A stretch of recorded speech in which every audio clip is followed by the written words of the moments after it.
Buenas tardes, señoras y señores. Bienvenidos a la Fundación Universitaria Española. El Seminario Menéndez Pelayo organiza la cuarta sesión del ciclo La España que fue, que hemos subtitulado Mirando hacia atrás sin ira. Las sesiones anteriores han versado sobre Pedro Salinas,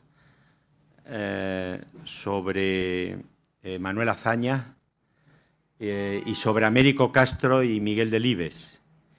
Y esta, que va a cerrar un poco el curso, la vamos a dedicar a Menéndez Pelayo, que es más adecuado que un seminario que lleva el nombre del ilustre polígrafo, pues trate también, dedique una sesión a él con motivo de la aparición de este libro de Agapito Maestre, Marcelino Menéndez Pelayo, el gran heterodoxo, que la verdad está siendo muy bien recibido porque presenta una cara, yo creo que oculta, desconocida, de don Marcelino. Agapito Maestre es bien conocido, creo, de todos, porque es uno de esos filósofos, catedrático de filosofía en la Universidad Complutense, después de haberlo sido en otras universidades, haberse formado en Alemania, nada menos que con Jürgen Habermas, después de haber publicado muchísimos libros, de los cuales destaco pues Diálogos filosóficos en Alemania, Política y Ética. Hay también varios dedicados a un tema que le apasiona, que es la hispanidad e Hispanoamérica, Meditaciones en Hispanoamérica, El Diario de México, donde recoge sus estancias allí. Pero además, Agapito tiene la virtud, creo, del pensador que no se ocupa solo de lo etéreo, sino que sigue las pautas del que él llama el gran maestro, en otro libro dedicado a Ortega, es decir, hace las veces de espectador, en el sentido en que Ortega lo empleaba, y luego muchos de los discípulos de Ortega, Julián Marías, Pedro Laín Entralgo, etcétera, ¿no? Y yo creo que esa visión suya de que nada de lo humano y de lo cultural es ajeno, pues está en toda su obra, porque también tiene libros sobre el cine, y además es tertuliano, pero tertuliano de los que cuando habla sabe de lo que habla, ¿no? Frente a tanto tertuliano que habla, ¿verdad?, que no sigue el ejemplo que decía Wittgenstein, ¿no?, de lo que no se puede hablar, lo mejor es callar, y sin embargo hablan mucho. El caso de Agapito no, porque de lo que habla realmente sabe. Va a presentarle el libro también otro escritor importante, Alfredo Arias, que estudió Filología Hispánica en la Universidad Complutense, que ha desarrollado una trayectoria también muy intensa, ha dedicado tiempo al estudio y la edición de las obras de Ramón Gómez de la Serna, y ha escrito una trilogía de la mujer, una trilogía femenina, compuesta por 3 libros: Diosas, Santas y Malditas, Mitos de la transgresión femenina y Las bellas y las bestias, ¿no? Sobre lo que él llama la mujer sublime, ¿no? Como en otras ocasiones, le damos a esta conferencia un formato más entretenido, sin perder el rigor, que es siempre contar con la presencia de actores para que nos reciten textos de los autores que se tratan en la sesión. En esta ocasión contamos con los 2 actores jóvenes, pero ya muy brillantes y con una trayectoria interesante, que son Marcos Toro y Daniel Miguel Áñez.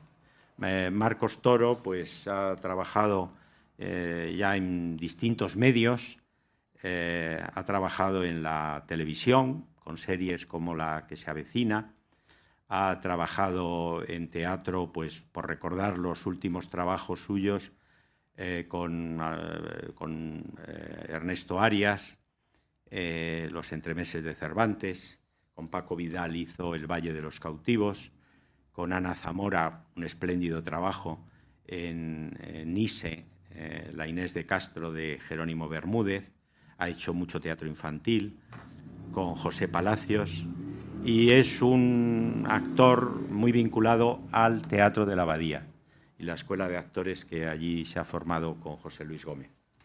Daniel Miguel Áñez es licenciado en Filología Hispánica, máster en Teatro y Artes Escénicas, está realizando su tesis doctoral, pero al mismo tiempo está inoculado por el veneno del teatro y ha intervenido ya en muchísimas obras, como por ejemplo Lazarillo de Tormes, Romeo y Julieta. Con la compañía Morboria ha hecho excelentes trabajos de obras de Molière con ocasión del reciente centenario del nacimiento del gran comediógrafo francés. Colaboró durante mucho tiempo en un ciclo que ya ha desaparecido, ¿no? Los martes Milagro, poesía en escena que se hacía en el Centro Cultural de la Villa, en el Teatro Fernán Gómez. Y luego además es escritor, ha escrito una obra sobre Lope, Cenizas de Fénix, poesía, el amor, ¿cómo es? El teatro ese amor, ¿no? O ya lo confundo. El teatro ese amor. Bueno, es un querido alumno, por otro lado, ¿no? De la Complutense. Y vamos, por lo tanto, a comenzar. Yo ya he leído la obra, he hecho una larga reseña que se publicará.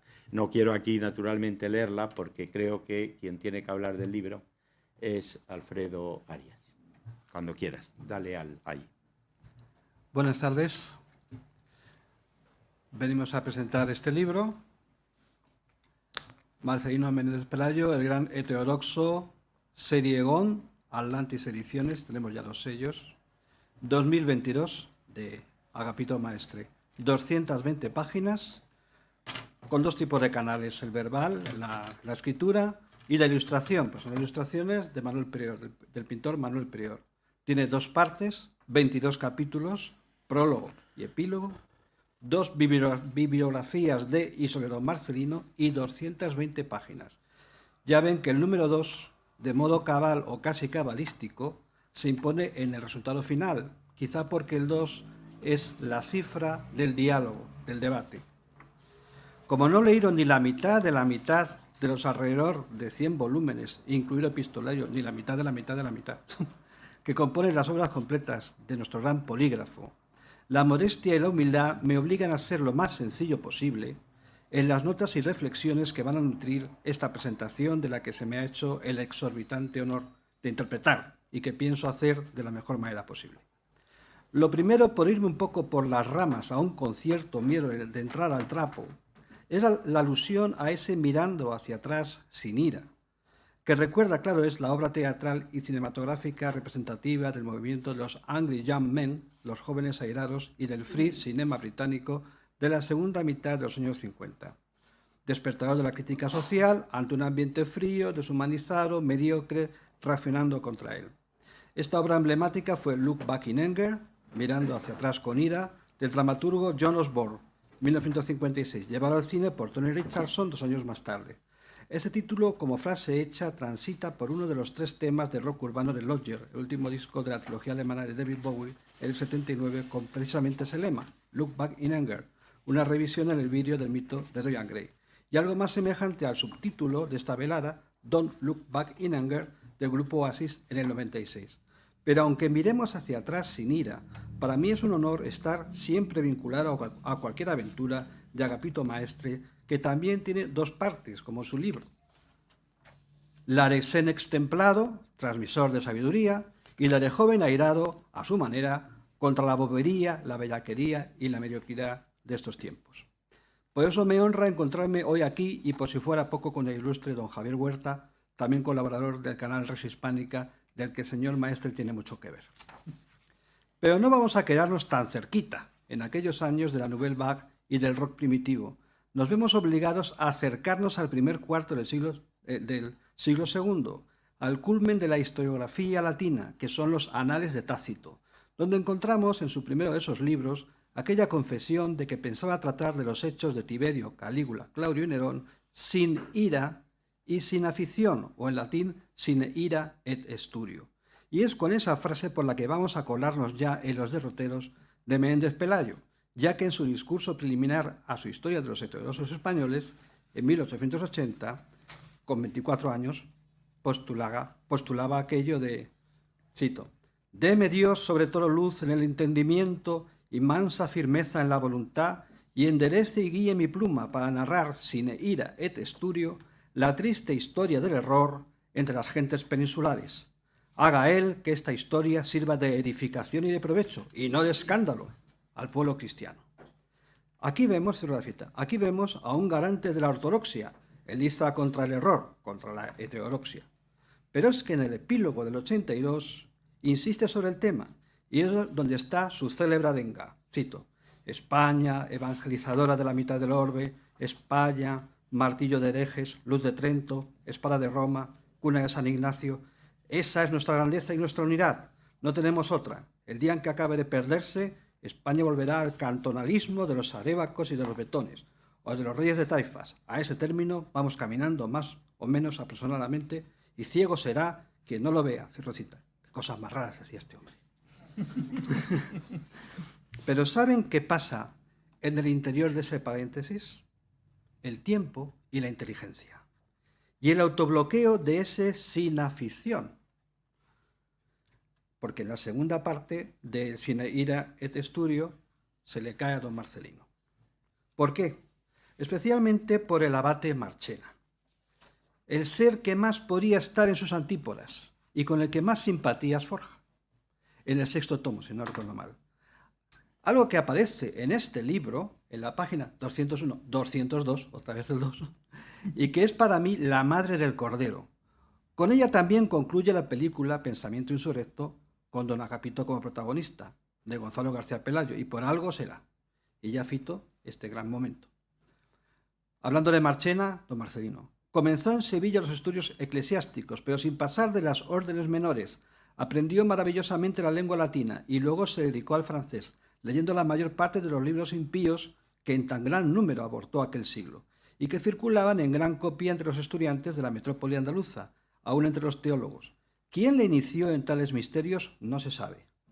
Solo consta que antes de cumplir 20 años hacía ya profesión de materialista e incrédulo y era escándalo en la universidad. No eran mejores que él casi todos sus condiscípulos, los poetas de la flamante escuela sevillana, pero disimulaban mejor y se avenían fácilmente con las exterioridades del régimen tradicional, mientras que Marchena, ardiente e impetuoso, impaciente de toda traba, aborrecedor de los términos medios y de las restricciones mentales, indófil a todo yugo, proclamaba en alta voz lo que sentía, con toda la imprevisión y abandono de sus pocos años y con todo el ardor y vehemencia de su condición inquieta y mal regida. Decidan otros cuál es más funesta, la impiedad mansa, hipócrita y cautelosa, o la antojadiza y desembozada. Yo solo diré que siento mucha menos antipatía por Marchena, revolucionario y jacobino, que por aquellos doctos clérigos sevillanos afrancesados, primero, luego fautores del despotismo ilustrado y a la postre moralistas utilitarios, sin patria y sin ley, educadores de 2 o 3 generaciones doctrinarias. Ya cierro la cita. ¿Se dan cuenta de lo que tenemos? Aparte de que si seguimos leyendo el texto de los heterodoxos de Carlos Marchena, resulta que nos habla de su conversión al girondismo, porque digamos que no puede ver todas las tropelías que están haciendo los jacobinos y al final acaba hasta en la cárcel. Pero fíjense, le prefiero incluso jacobino. Esto aparte le dedica 4 años para sacar su obra literaria a partir de manuscritos y raros, a compañeros de aparato crítico fiográfico. Ha encontrado a su némesis y le ha encantado encontrarla. A partir de tan notable contradictio in terminis, ¿por qué hemos de leer a don Marcelino y por qué don Agapito nos invita a hacerlo? ¿Por qué leer hoy a Marcelino Menéndez Pelayo? Podría haber o intuirse algunas serias razones para no hacerlo, las más groseras. Su asociación con el pensamiento conservador tradicional, con esto ya sobrarían todas las demás. Porque ha escrito demasiado y exigiría echarle años y preparación para acaparar al menos la mitad. Las uvas están verdes o es un reaccionario, en caso de que hoy se entienda la expresión. Ahora vienen las más obvias. Por la libertad y el coraje solitario de tirar adelante en un propósito continuo, titánico, personal, cuya intuición o hallazgos pueden ser seguidos o reproducidos por autores tolerados por un sistema con menos teína o cafeína, muchas veces ignorándolo cuando no rebajándolo, da esa sensación. Porque las exigencias educativas son cada vez más ralas en cuanto al estudio de humanidades. Afortunadamente esta pobreza no aplica a la ciencia médica o a la ingeniería, sino pobres puentes y más pobres los que los cruzáramos. Las almas dicen que no pesan, los cuerpos sí. Ocupan puestos e impuestos. Esa es la razón por la que se puede jugar más con las primeras. Porque resulta un nombre muy campanudo, don Marcelino, Menéndez y Pelayo, que era como imponente, muy académico, muy de patriarca, heteropatriarcal, o sea. Pero si se hubiese llamado Alex Pollatos, por improvisar un nombre, que quizá exista, le habría perseguido la misma afición a no leerlo si tenemos en cuenta los 4 puntos previos. Entonces repito la primera pregunta, ¿por qué leer hoy a Menéndez Pelayo? Una respuesta, entre otras, puede ser así de simple, porque quería que lo leyéramos. Invirtió, gastó toda la vida en ello, pero por leerle a él, leerlo como Marcelino Menéndez Pelayo, no. No lo pretendía. Más para que leyéramos a través de él. Fue un maestro, un divulgador, un empeñoso de hacernos llegar lo que a su juicio era particularmente vital que no se ocultara, que no se despachara con tópicos superficiales, pese a toda la envoltura con la que podamos estar más o menos de acuerdo, o no podamos conciliar siquiera por el paso del tiempo. Un buen autor, un autor realmente valioso, no escribe tanto para sus contemporáneos como para el lector futuro, para el lector de todo tiempo, consciente o esperanzado en que ese receptor sepa separar el grano de la paja, es decir, deslindar las formas, ideas, manías o grafías coyunturales. Si no, no leeríamos nunca a Quevedo o a Platón, si nos ponemos quisquillosos, o no visitaríamos el Museo del Prado, aquellos que no profesen la religión católica, o el gusto por la monarquía, o no les interesan los cuentos, los mitos de la cultura grecolatina, por poner un ejemplo. Y a nosotros, los que estamos aquí, tampoco nos leerían por esa regla de 3, si es que merecemos pasar el corte, en un arco de no digo la vanidad de un siglo, de 5, 10 años, tal como va la cosa. Un feroz vaciamiento cultural, un desorden sobre lo que significa el humanismo, la curiosidad humanista, un pesimismo destacado por José Sánchez Tortosa o José Manuel Cruz en las jornadas de res hispánica en el Escorial de hace poco. Pero siempre habrá, y los hay, jóvenes lectores o receptores, con el soberbio mérito mucho más que el que hemos tenido otras generaciones, de ser flores en mitad del desierto, demostrando que la pedagogía reciente ha vuelto a hacer elitista, minoritaria la cultura. No hablo de la cultura de salón o la del espectáculo, atractiva, sin duda. Porque ¿de qué nos sirve, como pasa ahora, tener lo mejor de la literatura, de la música, del cine de todos los tiempos en las plantas de grandes almacenes o de tiendas generalistas si carecemos de la libertad de elegir, de conocerlo o reconocerlo por una falta básica de conocimientos? ¿Lo fiamos todo a la serendipia? Les confesaré algo. No fue ayer, fue hace unos 10 años. Paseaba con mi familia y un grupo de amigos por la calle Claudio Coello de Madrid. Y entonces dije, mira, ahí enfrente es el portal, la casa donde murió Becker. Bueno, la gente de más o menos de 40 para arriba pues, se acercó. Los más jóvenes no se movieron de una esquina viendo sus móviles. Yo digo, esto no puede ser. Yo a su era obrero a gatas, de rodillas a ver dónde había muerto Becker.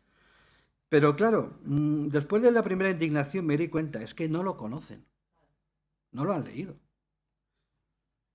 Claro, es verdad que desde que vi con la llegada del OCSE que la literatura empezaba a incluirse casi como finas estampas sinópticas de un par de páginas dentro del libro de lengua, castellana por supuesto, empecé a temerme lo peor, que es y fue lo que vi.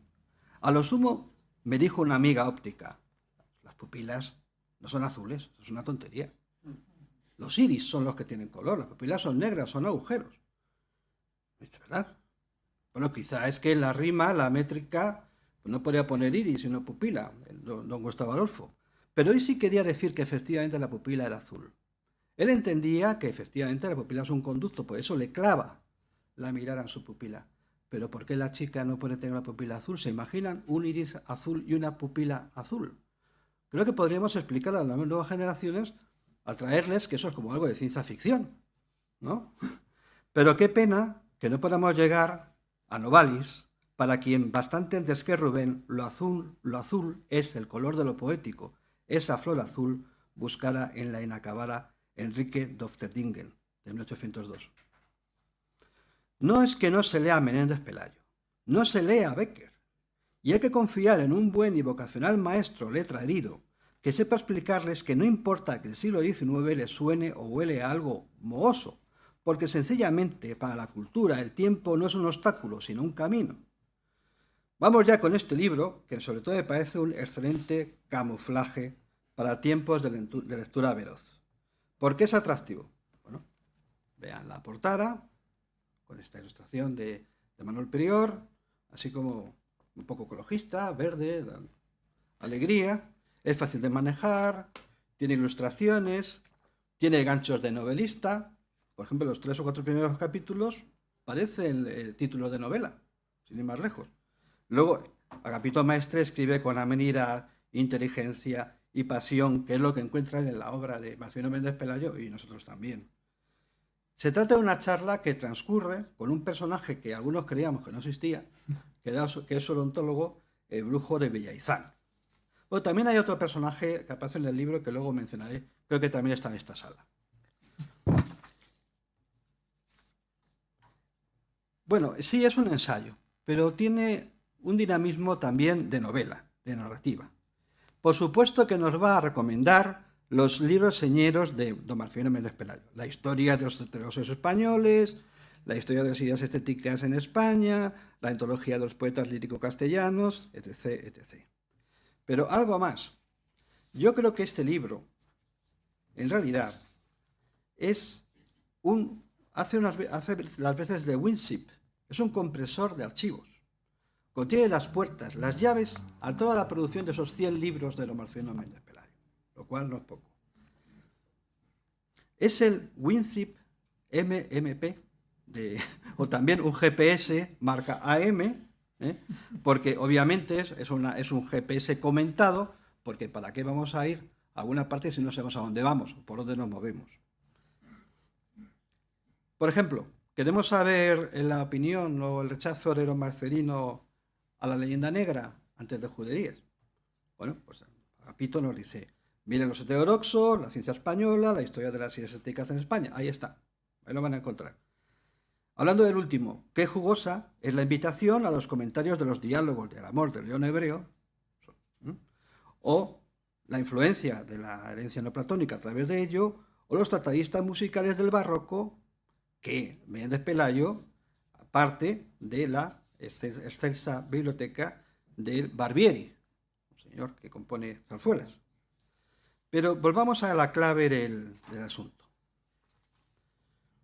Miren, igual que Cervantes se aplica en el Quijote a combatir los libros de caballería, pero crea al mejor caballero andante de la historia de la literatura, don Marcelino lucha contra los heterodoxos, porque él es un gran ortodoxo, y de tal manera quiere apresarlos que al final se mete el pie en la propia celda y se convierte en un gran heterodoxo, porque evidentemente nadie espera eso. Después de lo que hemos leído, que dice de Marchena, ¿ustedes creen que le van a tomar en serio como ortodoxo? En absoluto. Quiero recordar que él tiene, al principio de los heterodoxos, también dice que no intenten ver en él un estilo. Yo creo que se refiere a que no es un estilo academicista, aunque él sea requete académico. Pero no, él se deja llevar. Se deja llevar, ya vemos hasta qué extremos. Recuerdo entonces, las grandes biografías, los grandes hombres, los que tienen vidas interesantes, no suelen hablar de sí mismos. Otros hablan de ellos, de sus maestros, Sócrates, Jesús de Nazaret, al margen de ascripciones filosóficas o de credos. Otros transmiten sus mensajes y hablan de sus vidas, sea un filósofo como Platón, un médico como Lucas o un judío filorromano como Flavio Josefo. Los grandes escritores no suelen hablar de sí mismos, aunque siempre se transparentan, y salvo excepciones como la del mismo Cervantes, no suelen tener vidas interesantes. Se dedican a otros u otras cosas. Menéndez Pelayo a los libros. Viajaba en un libro, como decía la paradoja galdosiana, que está aquí en este libro, según la crónica de Azorín. De repente le dice Galdós a Azorín, mira, por ahí a estas horas llega el tren, el ferrocarril donde va don Marcelino Méndez Pelayo. Viaja en un libro. Entonces vamos a ver, una cosa es la envoltura, el ferrocarril, que sería la ortodoxia, el conservadurismo de Méndez Pelayo, y otra cosa es su libro, donde viaja realmente él, que es lo que tenemos que tener en cuenta. El escritor se muestra, no se exhibe. Los grandes escritores hacen obras interesantes, no tanto lo son sus vidas. Otra cosa es que un panadero sea muy carismático, bienvenido sea, sobre todo para lo comercial. Pero lo valioso es lo que sale de la taona. El ortodoxo es fundamental para mantener la marcha. El heterodoxo, en este caso, el grande heterodoxo, un poco provocado el título, don Agapito, pero tiene razón, sirve para hacerla avanzar la marcha. Puede encontrar rutas nuevas, atajos o pasadizos. Cervantes es un ejemplo. La estructura narrativa del Quijote se pasa las reglas por el forro. Hace grande, moderna la novela. Ni Ulises de Joyce ni la Rayuela de Cortázar hubieran podido aparecer sin esa espita de atrevimiento y libertad que queda abierta desde la obra cervantina. El heterodoxo es un líder. Será amado o negado, reconocido o ignorado, pero la cuña en el camino ya ha sido destrozada por él. Don Marcelino fue, posiblemente a su pesar, aunque íntimamente seguro que con placer, un heterodoxo. El desconocimiento de Menéndez Pelayo nos vale como síntoma de falta de esfuerzo, de curiosidad y síntoma de sectaísmo y de pocas ediciones también. También decía don Agapito que ojalá se pudiera hacer una tirada de volúmenes de bolsillo escogidos sobre la obra de Menéndez Pelayo para divulgarla mejor. Vivimos en un déficit de humanismo. Descortecémoslo de su o sus circunstancias. Primero pelemos esa fruta para encontrar lo esencial de su mensaje, que sigue siendo moderno: la viveza, la libertad, dejarse arrastrar por la pasión y sobre todo la congruencia entre lo que se vive y lo que se escribe, la autenticidad, la asunción de la contradicción. Exponerla es huir de la suficiencia, porque han visto que ni oculta sus pretensiones de decir yo soy un ortodoxo, pero tampoco borra lo que dice de Marchena. Pelayo, Menéndez Pelayo, es un escritor puro, quizá por exceso de impurezas, porque se arriesga. Es flexible. El viejo maestro, en su interior debate, es un artista puro, un ser único, auténtico. ¿Cómo iba a ser reconocido por grupos generacionales? No se escudó tras ningún grupo. Es demasiado individuo y por paradójica deriva, por su esponjosidad, su porosidad, demasiado universal o universalista. También es coherente el silencio de Ortega. El yo, el ego y las circunstancias de Menéndez Pelayo no son tan relevantes. No se ocupa de su mismidad y en cuanto a las circunstancias de ser un católico ortodoxo, un sujeto tradicionalista, esa espada de Trento que se empeña en subrayar, no le sujeta ni la inteligencia, ni la intuición, ni la simpatía por alguien como Marchena, que postulaba por acabar con las órdenes religiosas.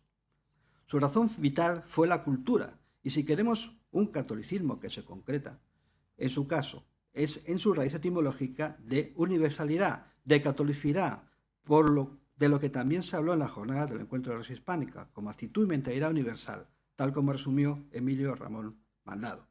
Porque ese catolicismo no le condiciona para medir o rechazar al antagonista. Es una catolicidad entendida como universalidad que lo abarca, lo asume, sin que dogma alguno lo refrene. ¿Con qué se puede quedar el lector más joven? El receptor para el que también escribió don Marcelino. ¿Con que nosotros digamos que es maravilloso y lo argumentemos? Sí, pero no es suficiente. Tanto mejor es que pueda presentarse como ejemplo. Su lección para hoy y para cualquier tiempo, pero sobre todo para hoy, es dedicarse a algo y por algo que te apasione toda la vida, sin que te empujen a ello o te apoyen colectivos a los que debas dar cuenta, los que van a rodear tu cintura de libertad con una cinta métrica.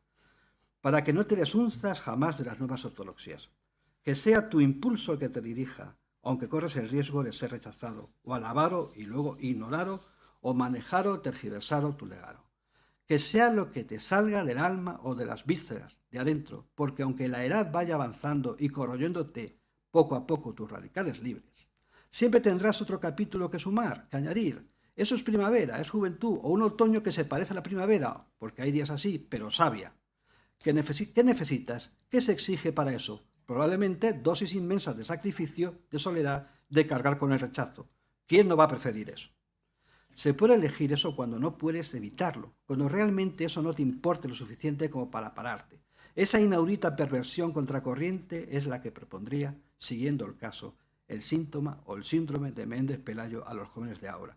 Aunque no sea necesario recomendárselo al joven Airaro de Agapito Maestri, a quien hemos de agradecer una vez más que nos lo haya presentado y representarlo con tanto detalle, sin ira y con afición. Especularmente, ya concluyo, su momento fuerte, repito, para mí, es su punto flaco, su talón de Aquiles, su imagen invertida en el reflejo de Marchena.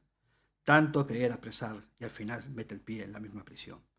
¿Quién va a tomar, ya dije antes, en serio esta ortodoxia? Pese a todas las soflamas.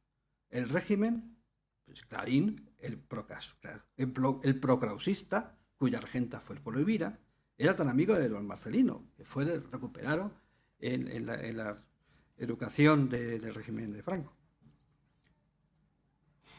Apoya a Galdós hasta la extenuación para la entrada en la academia y hace el discurso de respuesta, aunque como dicen las cartas, poco o nada tenga que ver con sus ideas, pero es que es el autor de Fortunata y Jacinta y de los episodios nacionales. Don Marcelino era la concordia. Muchas gracias.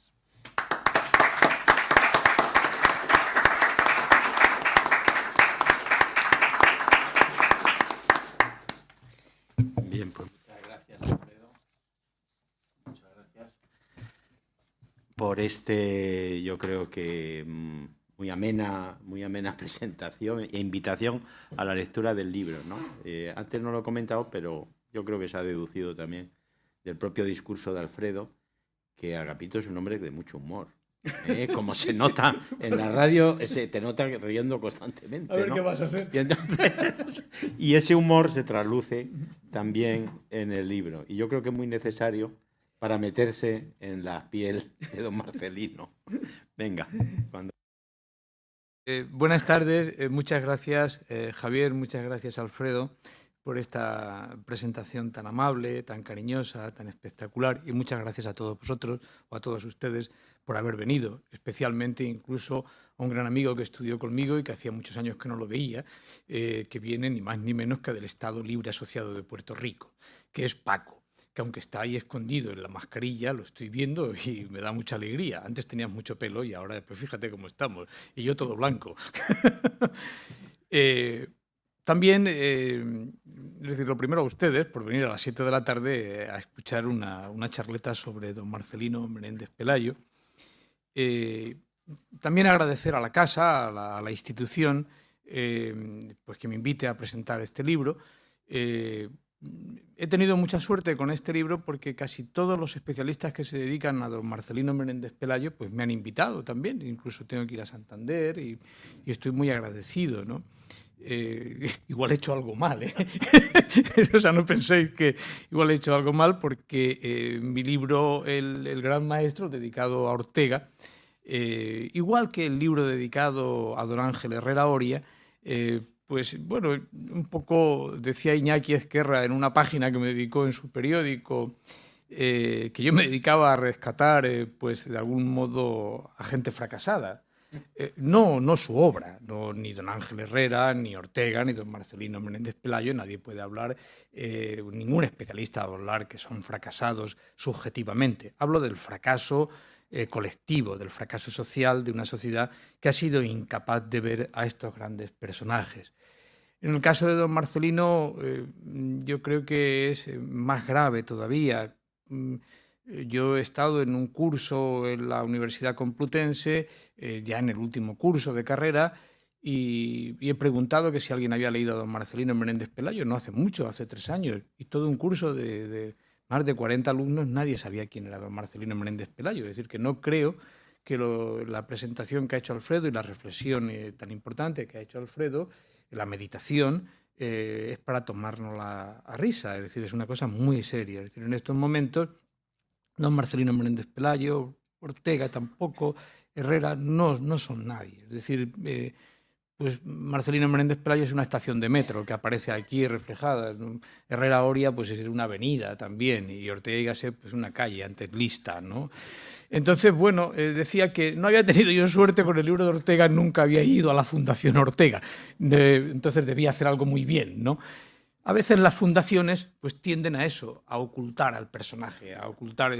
¿Para qué se hacen fundaciones? Pues para que entren solamente los de la fundación, que no entre nadie más. Entonces, por fortuna, le doy la enhorabuena a Javier.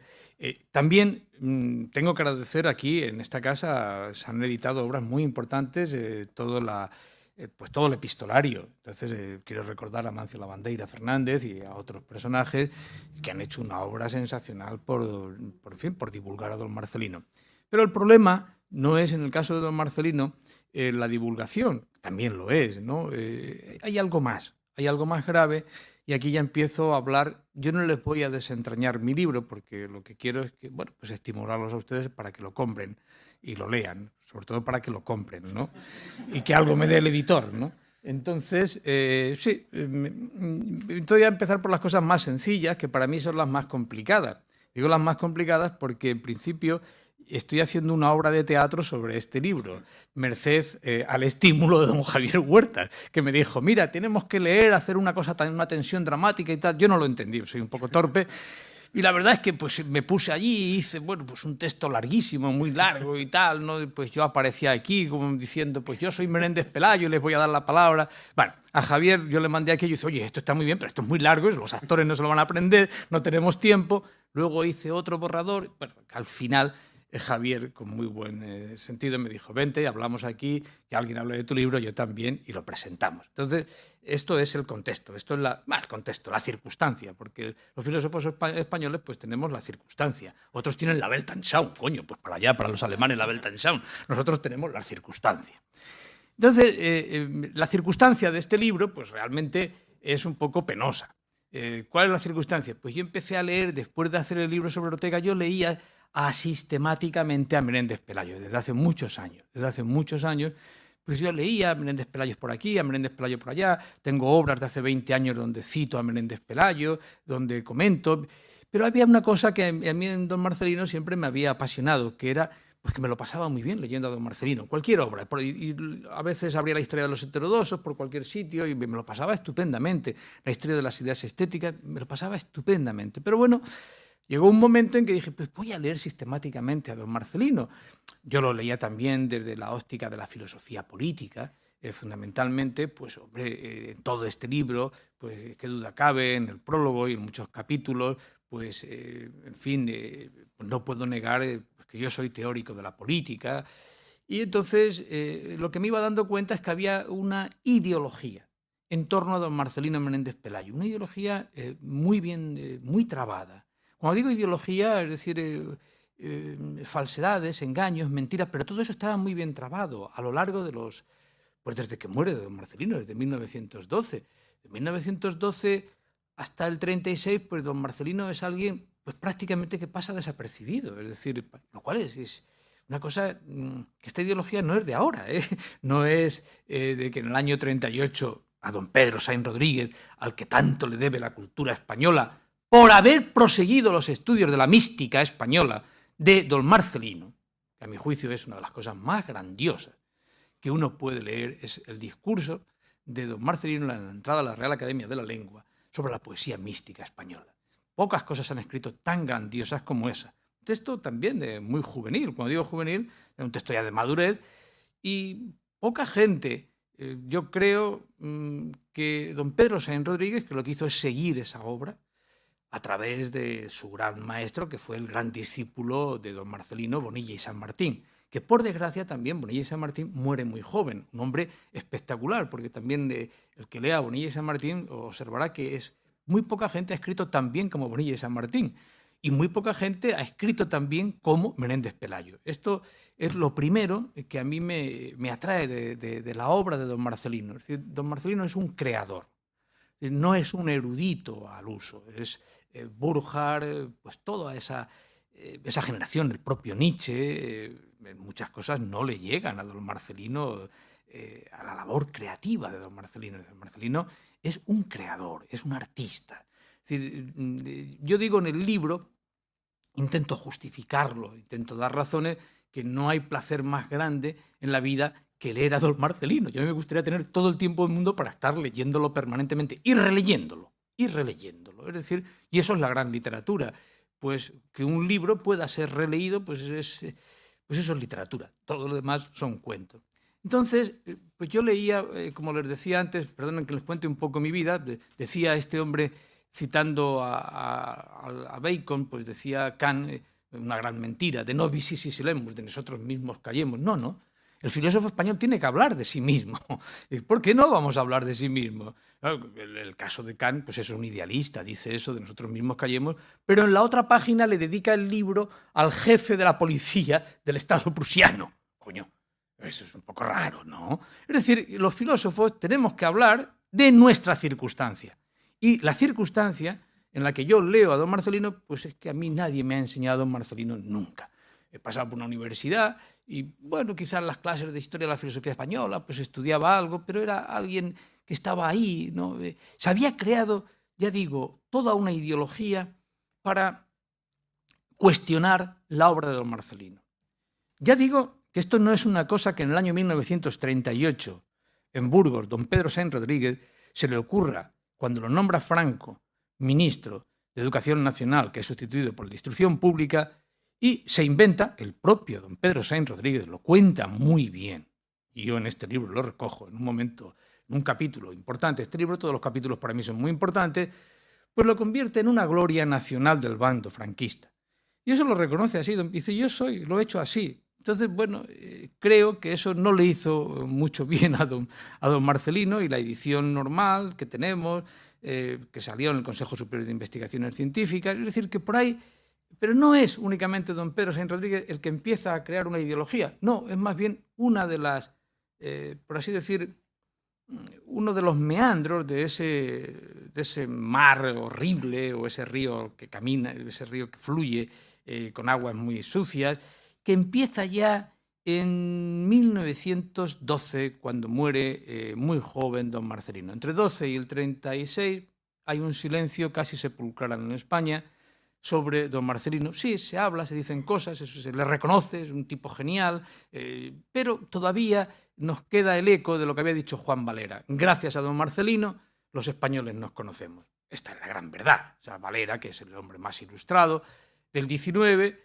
pues reconoce que este joven ha descubierto a España, ha descubierto las columnas vertebrales, las columnas más importantes de eso que llamamos cultura, en la literatura, en la filosofía, en la historia, etc. Y eso lo hace Juan Valera. Pero, claro, ¿qué pasa en esa generación de 1868? Que esto ha sido estudiado desde el punto de vista histórico, literario, politológico también. Entre la generación de 1868, lo que llamamos la generación de la Restauración, que es sin duda alguna una de las generaciones literarias, filosóficas y políticas más importantes que ha tenido España en su historia después del Siglo de Oro. ¿Qué pasa con el jefe de esa generación, con el jefe intelectual, que es don Marcelino Menéndez Pelayo? El jefe político, naturalmente, pues ya saben ustedes cómo acabó, pues lo asesinaron en la bestialidad española, y don Antonio Cánovas del Castillo, que es seguramente el político más prominente que ha dado en muchos siglos España, pues es el jefe intelectual, es el jefe político de esa generación del 68, donde no están ni más ni menos que doña Emilia Pardo Bazán, don Benito Pérez Galdós, y tantos, y tantos, y tantos. ¿Qué pasa con esa generación? Que para algunos, bueno, en la historia de la literatura da igual que uno use el canon de Bloom que el de Pacheco, pues dirá, sí, la continuación de la novela, pues de Cervantes, es Galdós. O sea, desde cualquier punto de vista esa generación es inmensa. Y sin embargo esa generación está oculta. O sea, no está oculto solamente don Marcelino, están ocultas toda esa generación.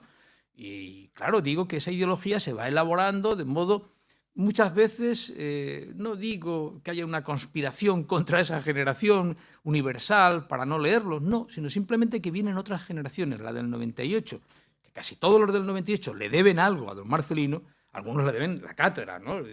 Por supuesto, Unamuno, pues cuando le dice Valera a don Marcelino, pero hombre, ¿cómo le habéis dado la cátedra a Unamuno si no sabe griego? Y don Marcelino le dice, pero es el único de los que se presentaba que puede aprender griego. Entonces, por eso se lo hemos dado. Entonces, claro, desde Unamuno, bueno, pues todos, Azorín, etcétera, pues, Pío, bueno, muchos rectifican su juicio sobre don Marcelino porque ha muerto en 1912, ojo. Por eso insisto en esta fecha, porque es importante, porque muere muy joven, o sea, sencillamente, porque sus grandes discípulos, como Bonilla y San Martín, también van a morir muy joven.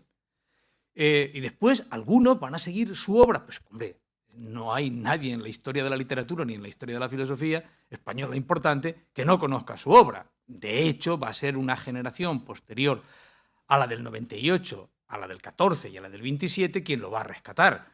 Y fundamentalmente desde el exilio exterior y también desde el exilio interior. Va a haber autores que van a admirar la obra de don Marcelino, la van a rescatar, por así decir. Pero esto, insisto, quizá tiene su importancia, pero no es un debate entre los que hablan bien o mal de don Marcelino. No, en el fondo de toda esta historia hay algo mucho más grave, que hay hay personajes que tienen una gran responsabilidad, es decir, por no haber dicho, en fin, haber señalado pues, el eje fundamental, lo que nos ha aportado, la principal aportación de don Marcelino a la cultura en lengua española, que es la continuidad. Lo que nos enseña don Marcelino es que no hay cultura sin continuidad. Y hay algunos que esto lo saben muy bien. La generación del 14 lo sabe muy bien. Y lo sabe muy bien el gran maestro. Y el gran maestro sabe muy bien quién es el gran Heterodoso. Y el gran maestro no cita al gran Heterodoso. Eso sí, durante muchos años, pues a la hija le tiene que decir, oye, Soledad, mira a ver qué ha dicho don Marcelino de esto. Todos ustedes saben que me estoy refiriendo a Ortega. Ortega lo ningunea, Ortega lo calla, lo silencia. El primer Ortega, por supuesto, ¿no? El primer Ortega no ha entendido nada de don Marcelino, ni el último Ortega, porque claro, el gran agujero de Ortega es la literatura. No ha entendido que la literatura es racionalidad pública. Nunca lo entendió. Por eso don Pío y Azorín se reían mucho. Pero él nunca entendió, en este sentido, Ortega es un límite. Ortega es un gran filósofo, uno de los grandes, pero no de España, sino de mundiales. Pero esto no lo entendió. Y no lo entendió. Hay, por supuesto, en este libro se cuentan algunas cosas que pueden ser incluso de carácter psicoanalítico, aunque yo no he entrado en eso ni me interesa. El padre de Ortega era un gran admirador, como todos ustedes saben, de don Marcelino. Era el gran admirador de don Marcelino. Es decir, incluso cuando Ortega, joven, está en Marburg, pues le escribe, pues tienes que leer a don Marcelino. Incluso cuando Ortega viene, pues está parado, pues el padre le dice, oye, a ver si me colocas al chico, y le dan la cátedra. Se la da don Marcelino también a Ortega, ¿no? Es decir, pero es muy curioso, en fin, que Ortega pasa, en fin, de puntillas, ningunea, como dirían los mexicanos, a Marcelino Menéndez Pelayo. Creo, en mi opinión, en fin, esto estaría dispuesto a discutirlo con cualquiera, por supuesto, o sea que tampoco la razón es apasionada o no es razón, quiero decir, incluso podría demostrarlo y podría hacer otro libro para decir que este ninguneo ha sido el gran fracaso de la cultura española hoy, en 2023. ¿Por qué? Porque las líneas de continuidad se rompen, y cuando se rompe la continuidad, se rompe la cultura.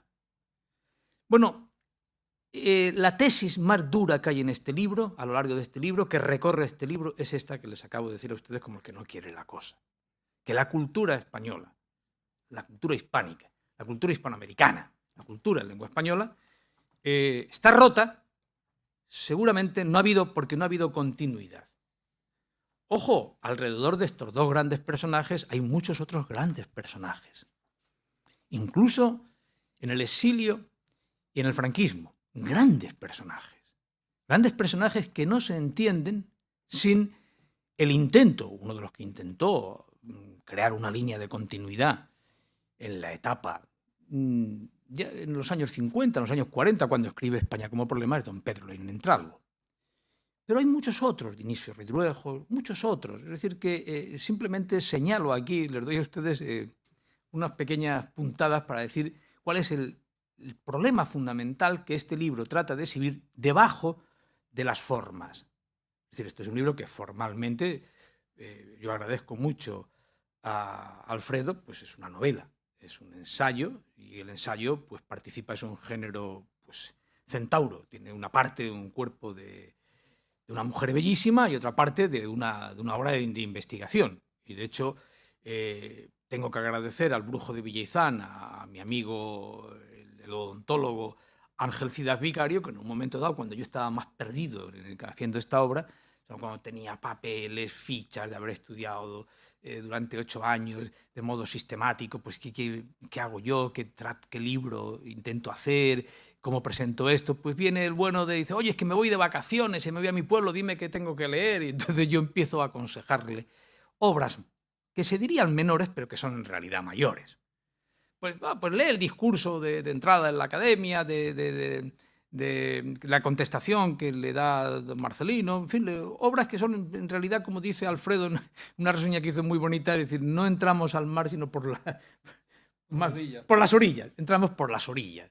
Entonces, a partir de ahí, pues yo me inventé eso, que no es fácil, porque mantener el ritmo en pues un libro de este tipo ensayístico, novelístico, pues no es fácil mantener el libro, y sobre todo es muy difícil en el caso del que les habla, la contención. Yo tiendo a hablar mucho, tiendo a escribir mucho, y entonces lo que más me costó en este libro, pues les voy a decir la verdad, es contenerme, tirar papeles, esto no lo publico, tengo para otros 10 libros, o sea, pero y en algunos casos, algunos que están aquí en la sala lo saben, pues para meter un capítulo de un personaje que está aquí, que es un alumno mío, José Luis Roldán, pero ¿qué hago con esto? La filosofía y tal.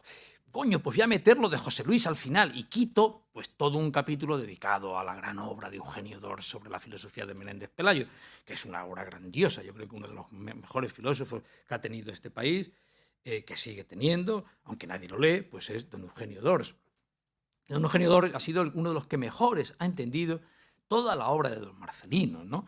Entonces, pues les cuento eso, lo que no está en el libro, pues lo que he tenido que sacrificar, pues eso es un capítulo para mí, en fin, muy querido, que he trabajado muchos meses, años, lo tengo ahí, pero dije, lo quito, porque aquí lo que me interesa es mantener un ritmo y que el que entre en esta historia pues le pueda interesar, pues qué es la mística, qué es la... Bueno, naturalmente el personaje Ángel Ciudad, yo intento hacerle ir creciendo. Él es un dentista, él es un humanista fundamentalmente porque nos deja siempre a todos con la boca abierta, porque claro, es dentista.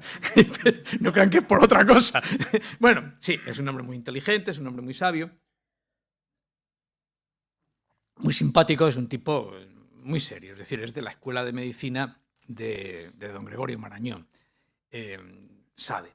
Pero yo intento hacerle crecer en sus preguntas. O sea, empieza a hacerme preguntas sencillas y luego ya se van complicando y cada vez se van complicando más. La segunda parte, pues ya las preguntas son tan complicadas que me hace a mí a veces olvidarme de que eso es una novela y de que estoy aconsejándole a él. Bueno, pues eso es la forma que él me salvó.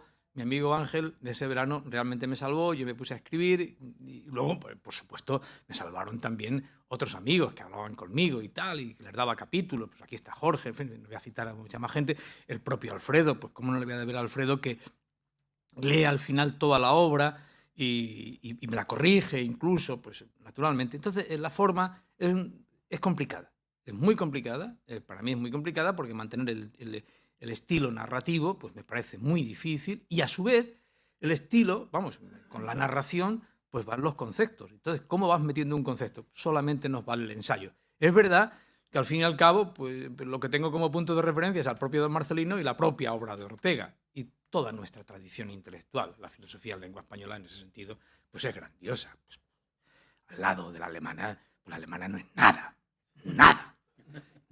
lo digo en serio, o sea, nada, o sea, estoy formado en Alemania, tengo mis títulos en alemán, etcétera, pero al lado de la gran cultura española, pues hombre, no es nada. Es decir, por eso Schopenhauer es el último gran artista que traduce a Gracián.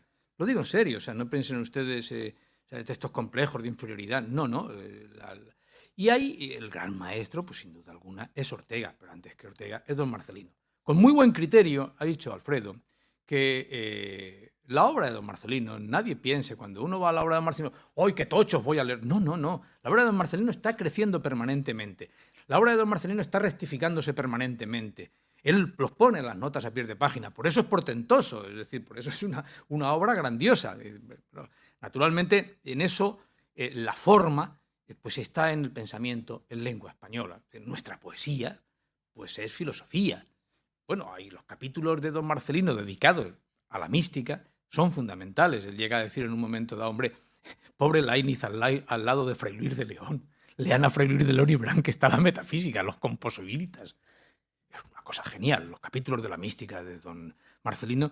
Es que no pensaba hablar nunca de la mística, y menos aquí, pero al llegar aquí, coño, me he acordado de Pedro Sainz Rodríguez, digo, vamos a hablar de la mística. Pero claro, es que, claro, los tomos que sigue don Pedro Sainz Rodríguez, la continuación de la mística española de don Marcelino, un pensador cristiano francés, Emmanuel Mounier, vino de Francia a España a visitar a don Pedro Sainz Rodríguez y dijo en Francia, nadie sabe más mística en el mundo que Pedro Sainz Rodríguez, gracias a seguir la obra de don Marcelino.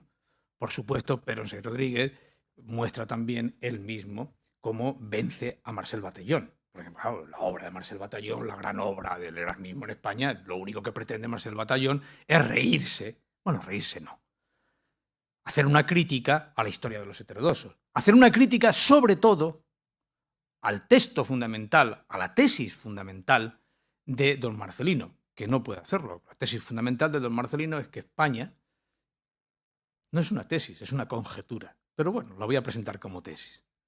Y es que don Marcelino dice, España, voy a dejarlo de la Inquisición. Una de las cosas mejores que ha hecho es la Inquisición. Lo voy a dejar para otro momento. Incluso Jorge podrá desarrollar eso en una novela. Pero sí la segunda tesis, la segunda conjetura. España es un país ortodoxo. Es un país lleno de ortodoxos, de católicos, apostólicos y romanos.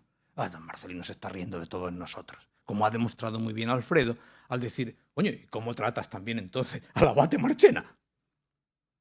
Ahí está el toque, como diría Cervantes. ¿Cuál es el toque? Hombre, que don Marcelino está soltando, está diciendo una conjetura.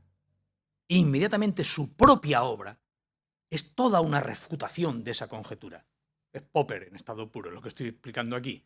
La conjetura, pues somos ortodoxos, pero hombre, don Marcelino, si usted disfruta encontrando heterodoxos, y más heterodoxos, y más heterodoxos.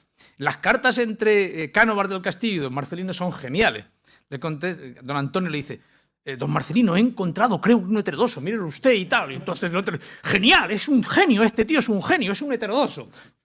Claro, nosotros conocemos la historia de los heterodoxos gracias a don Marcelino. Uno de los últimos heterodoxos que le dieron el premio Cervantes, una obra menor, pero bueno, es una obra importante, como poeta, etcétera, el hombre catalán, Goytisolo, Juan Goytisolo. Juan Goytisolo le decía a mi amigo, y a mí también, yo todo lo que he hecho se lo debo a don Marcelino gracias a la historia de los heterodoxos. Claro, evidentemente. O sea, don Marcelino ha mostrado al heterodoxo en estado puro. ¡Ojo! Que quien lea la historia de los heterodoxos con un poco de mala leche, verá que de todos los ortodoxos que habla, los pone a parir. A los heterodoxos porque no cumplen con su promesa intelectual. Y a los ortodoxos, bueno, los trata, es decir, guante de seda, pero con un puño de hierro. Y llegan en algún momento y dicen, bueno, pero esto que se dediquen a criticar a esos ortodoxos, los que hagan la historia de los ortodoxos. Es una cosa genial. Entonces, uno, ante don Marcelino, claro, se queda asombrado. Él tiene, yo creo que es una estrategia para mostrar un país plural, rico, complejo, como es España. Por eso les digo, eso lo he intentado en este libro, a lo largo de muchos capítulos, quizá también mostrando esas heterodoxias con los autores hispanoamericanos. Aquí solamente hay dos partes del libro. La primera se abre con un autor que a mi juicio es uno de los más grandes humanistas del siglo XX, que sigue la obra de don Marcelino, que es Alfonso Reyes. La segunda gran cita es la de un premio Nobel. Quizá el premio Nobel que le tenían que haber dado a Ortega o al propio Alfonso Reyes, pues se lo dieron después a Octavio Paz. Y claro, son los dos grandes que van a reconocer que después de la obra de don Marcelino no hay cosa más grande que leer a don Marcelino, y como que no lo leamos, no nos enteramos qué es nuestra cultura, que es una cultura de carácter, ¿cómo diría yo? Una gran cultura, una gran civilización, donde, como yo suelo decir hace muchos años, también en eso don Marcelino lo ve clarísimamente, donde esta gran cultura, nuestro centro está en la periferia y la periferia está en el centro. Es decir, él crea, o la cultura en lengua española es tan grandiosa como cultura escrita. Es decir, que muchas veces cuando se comparan en el debate de civilizaciones la cultura española con la cultura alemana o la cultura francesa, no, la nuestra siempre es más grande, sencillamente porque traspasa, trasciende, hace ancho, hace holgado el espacio de pensamiento y el espacio artístico, las formas de expresión. Entonces, hay un libro que es genial, se adelanta pues, a toda la historia social de la literatura y del arte que pudo haber hecho en los años 40, pues un poco Arnold Hauser, todos estos autores que tratan de hacer la historia social de la literatura y del arte. Como hay otros muchos en Estados Unidos. Pues don Marcelino eso lo hace, como el que no nos quiere la cosa, en una de las antologías más bellas que nunca se han escrito, que aún hoy, para conocer Hispanoamérica, aún hoy sigue vigente, que es la antología, vamos, la poesía, la antología de la poesía hispanoamericana, de Hispanoamérica. No hay capítulo. Hoy, si alguien quiere viajar a la República Dominicana, yo lo hago ese ejercicio. Es decir, pues lea usted lo que dice don Marcelino de la República Dominicana, o lea de lo que dice de Chile. Es decir, en don Marcelino ahí aparece algo nuevo. Nuevo, lo había hecho Burckhardt, pues sí, lo habían hecho en Alemania, lo habían hecho en Suiza, lo había hecho Nietzsche, pero don Marcelino lo hace con mucha más gracia, y lo hace él solo. O sea que eso es un mérito. Pero en fin, no quiero hablar de las proezas de don Marcelino. Sí quiero hablar, y sobre todo para no alargarme, pero ya les he dicho antes que yo tengo una tendencia a hablar muchísimo. Es decir, sobre la forma, ya les digo cuál es la forma del libro. Los contenidos, hay muchas tesis. La tesis más importante, seguramente, vuelvo a repetirla, es la ruptura que hay entre la generación del 68 y las generaciones posteriores, que las sufrimos todos los españoles, hoy, todavía hoy. Esa es uno de los elementos centrales de este libro.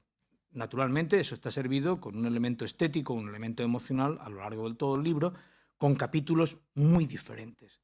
Capítulos que van desde la noción de historia como una bella arte que tiene don Marcelino, hasta la noción que tiene, por ejemplo, de la filosofía. Es imposible entender la filosofía española sin la literatura, o dicho de otro modo, en términos muy vulgares, muy vastos, es imposible estudiar historia de la literatura sin la historia de la filosofía. Esa es otra de las grandes tesis que hemos olvidado, claro, que hemos olvidado porque don Marcelino se tuvo que enfrentar a dos barbaries, y las dos barbaries porque escribían muy mal. Por un lado los krausistas y por otro lado los neoscolásticos. O sea, despreciaba a los dos, pero no los despreciaba por sus tesis de fondo, en absoluto. Bueno, pues la neoscolástica, ¿cómo no va? Sino porque escribían muy mal.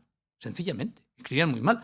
Lo de la poesía mística, oiga, mire usted, lo que hace don Marcelino es algo único, grandioso. Dice, ¿por qué la mística española es superior a todas las demás?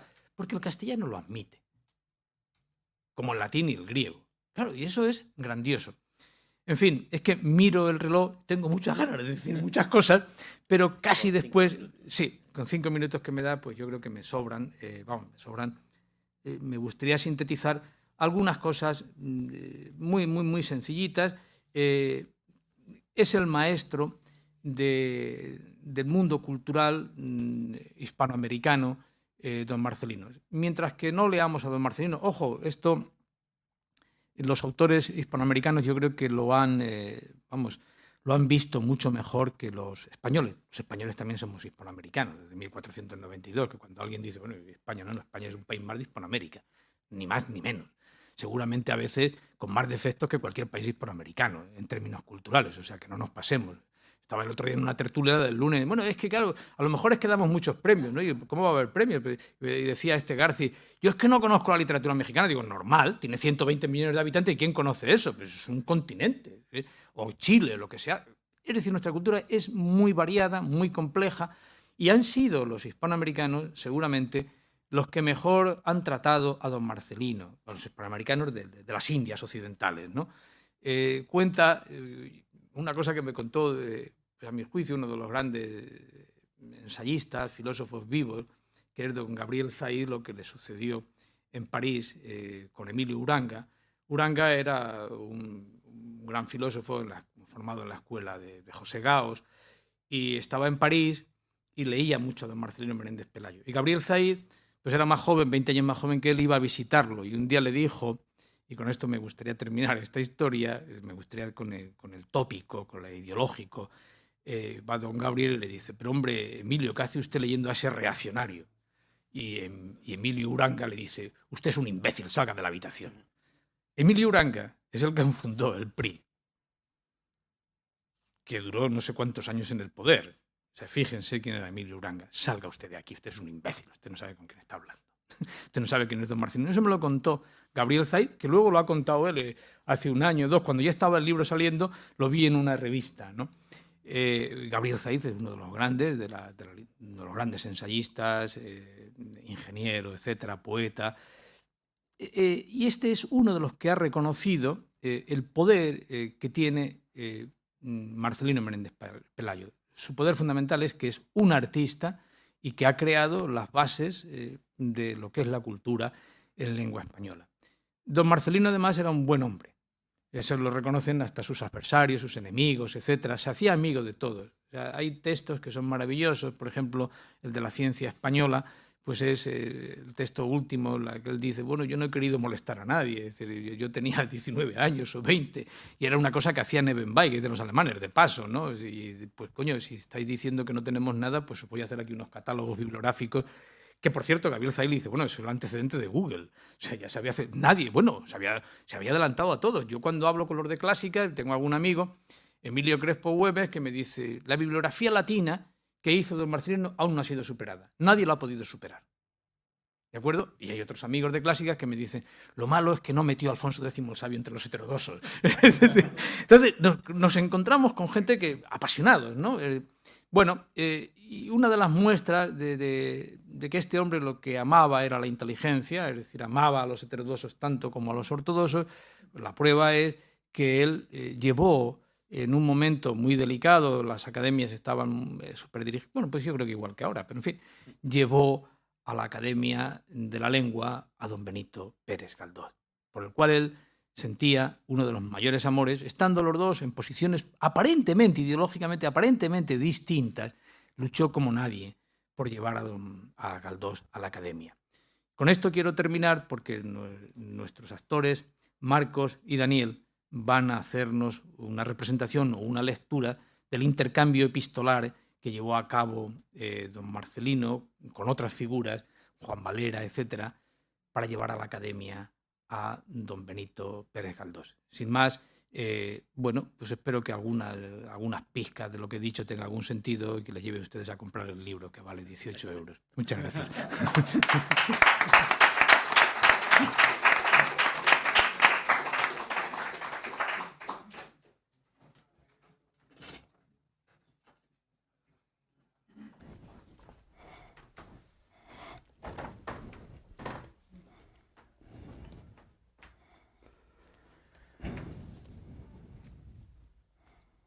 Señor don Juan Valera, Madrid, 3 de diciembre de 1885. Mi muy querido amigo don Juan, nuestros amigos de la Academia se han empeñado en elegir para la plaza vacante a un señor don Eduardo Benot, autor o refundidor de los métodos Ollendorf. Me parece detestable nombramiento. ¿Por qué no elegir a Galdós, que trae consigo una verdadera popularidad literaria y méritos positivos de narrador? Su amigo de corazón, Menéndez Pelayo. Spa, 3 de agosto de 1887. Mi querido amigo Menéndez, parece que el pobre marqués de Molins está en la agonía. Pronto habrá, y yo lo deploro, nueva vacante en la Academia. ¿Por qué no eligen ustedes o nosotros elegimos? Pues yo iré a dar mi voto al amigo Pérez Galdós. Adiós. Y créame, su afectísimo amigo de siempre, Juan Valera. Madrid, 7 de agosto de 1887. Mi querido don Juan Valera, en todas las vacantes de la Academia echo a volar la candidatura de Pérez Galdós, pero nuestros compañeros se han empeñado en no abrirle las puertas. Por otra parte, él se tiene la mayor parte de culpa, porque de resultas de cierta modestia desdeñosa y soberbia que hay en el fondo de su carácter, ni da muestras de desear el puesto de académico, ni se mueve, ni escribe, ni visita a nadie, con lo cual nos deja a sus amigos en mal lugar. De todas suertes, si yo tuviese confianza en que la mayoría de la Academia le habría de votar, yo le convencería para que diese los pasos que son de rigor en tal ocasión. Suyo, Marcelino Menéndez Pelayo. Señor don Gumersindo Laverde, Madrid, 18 de enero de 1889. Ya sabrás la derrota que hemos sufrido los partidarios de Galdós. No sé qué extraña aberración ha llevado a muchos de mis amigos a ponerse enfrente de un literato de tan grande y positivo mérito y de tan extraordinaria popularidad, e ir a buscar uno de los dómines más oscuros y medianos de España. Lo más gracioso es que entre los que han votado a ese señor Comelerán, casi nadie le conoce, ni mucho menos ha leído sus obras. Tuyo afectísimo, Marcelino. Oviedo, 8 de enero de 1889. A Marcelino Menéndez Pelayo. Mi querido amigo y condiscípulo y maestro, Recibí una tarjeta de usted y me apresuro a escribirle porque ya pensaba hacerlo. Quería felicitarle hace días de todo corazón por su hermosa conducta en el asunto de Galdós. Él me ha escrito muy agradecido a usted y contándomelo todo.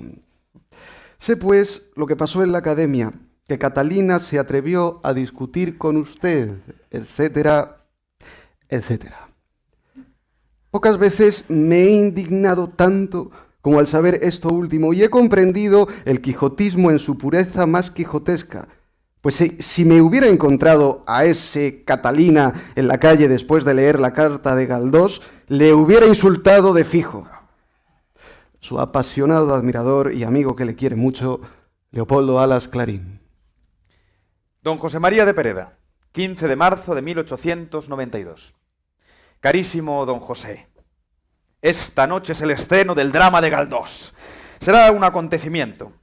Por si la cosa resulta bien, ya la tarasca de la Pardo Bazán está preparando su comedia correspondiente. Siempre suyo, admirador incondicional y amigo, Marcelino. Madrid, 27 de abril de 1986. Mi querido Marcelino, mañana le leeré mi discurso de ingreso en la academia. Yo iré a su casa de 12 a 1. Si no pudiese estar usted allí a esa hora, déjeme dicho a cuál de la tarde me espera y en dónde. Y por lo que usted más quiera en el mundo, téngame hechas para mañana en un par de cuartillas la salutación de modestia y el elogio breve de mi predecesor. Lo que llevo no está completo aún, pero es aceptable, corrigiéndolo después y añadiéndole algo. Suyo, afectísimo, Benito Pérez Galdós. Santander, 17 de diciembre de 1896. Mi querido amigo, por fin está corriente mi discurso de contestación al de usted. Dígame usted si quiere que se lo envíe inmediatamente para que lo empiecen a componer en la imprenta y me manden las pruebas aquí y todo esté listo para mi vuelta a Madrid, que será del 10 al 15 de enero. Al mismo tiempo he de decir a usted que Pereda, cuyo ingenio impaciente usted conoce, está impacientísimo por entrar pronto y desea que usted le saque de pena cuanto antes, para que pase poco tiempo entre ambas recepciones. Sabe usted que es siempre su buen amigo y seguro servidor, Marcelino Menéndez Pelayo. Bueno, después de este intercambio epistolar entre don Marcelino y otros prominentes miembros de la vida cultural española, para impulsar la candidatura de don Benito Pérez Galdós a la Academia, ahora nuestros actores, Daniel y Miguel, van a leerles unos fragmentos del discurso de don Benito Pérez Galdós, de entrada a la Academia, y la contestación de Menéndez Pelayo. Adelante.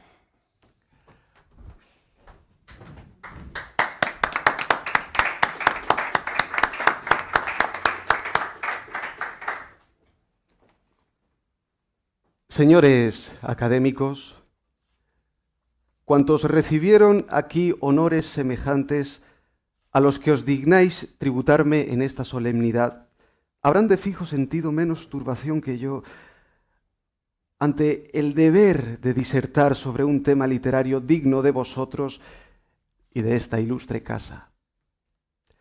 A mi buena estrella debo que haya sido designado para contestar a estas indoctas páginas un insigne ingenio crítico y filósofo literario a quien dotó naturaleza de prodigiosas facultades para definir y desentrañar toda la ciencia estética del mundo, y además de un arte soberano para expresar sus opiniones. Pues bien, la mayor prueba de respeto que puedo dar al ilustre académico que se digna contestarme en vuestro nombre es no poner mis manos profanas en el sagrado tesoro de la erudición y del saber crítico y bibliográfico.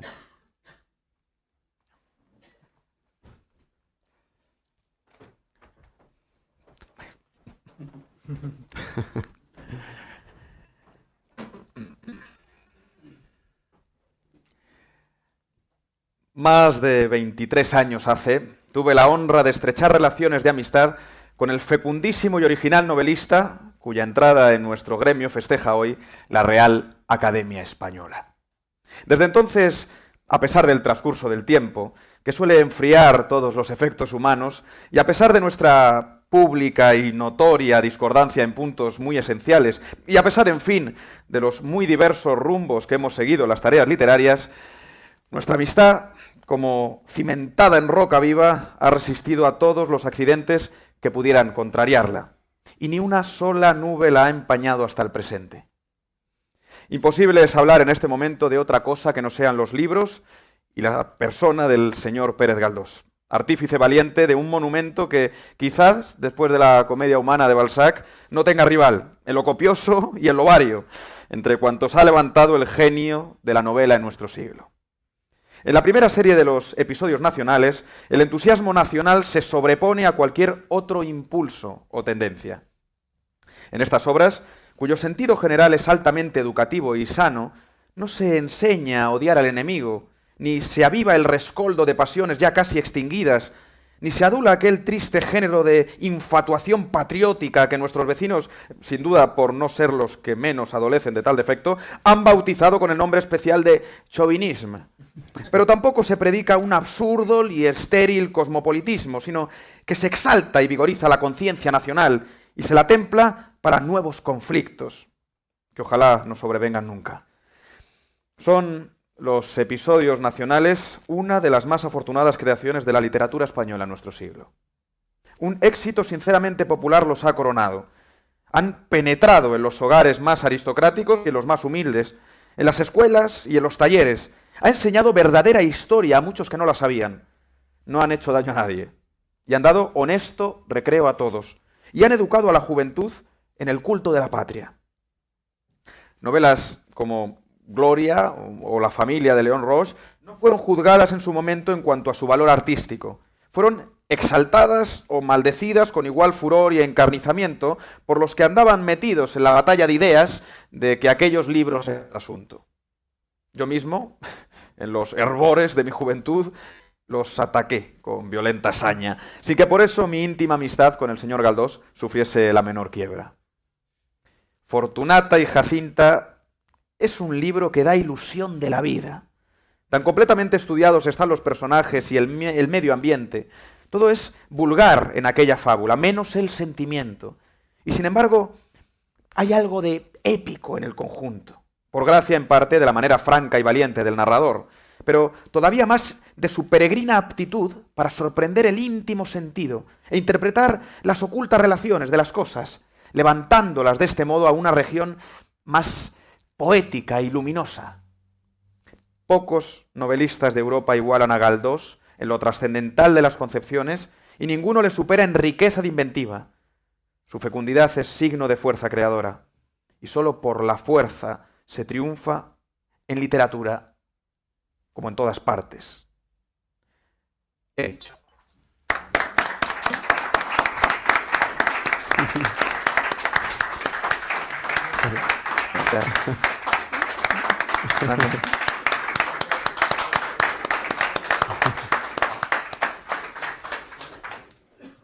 Bien, pues la verdad es que ha sido una sesión completísima. Agradezco a Alfredo su presentación, que ha sido pues detalladísima, de este libro que acabamos de presentar, de Agapito, que ha tenido además este ejemplo, esta muestra que hemos puesto de todo lo que ha dicho él, ¿verdad?, de esa tolerancia del presunto intolerante, del hombre que, en fin, que me parece un ejemplo, ¿no?, para el hoy nuestro, ¿no?, que tantos resquemores, tantas iras se levantan. ¿Hasta qué punto es posible que dos personas que vienen de puntos distintos se encuentren al final en la amistad y en el reconocimiento de que por encima de todo está la persona y la calidad de su obra, ¿no? Así que muchas gracias, Agapito, y que el libro pues corra y tenga la fortuna que merece. Muchas gracias a vosotros.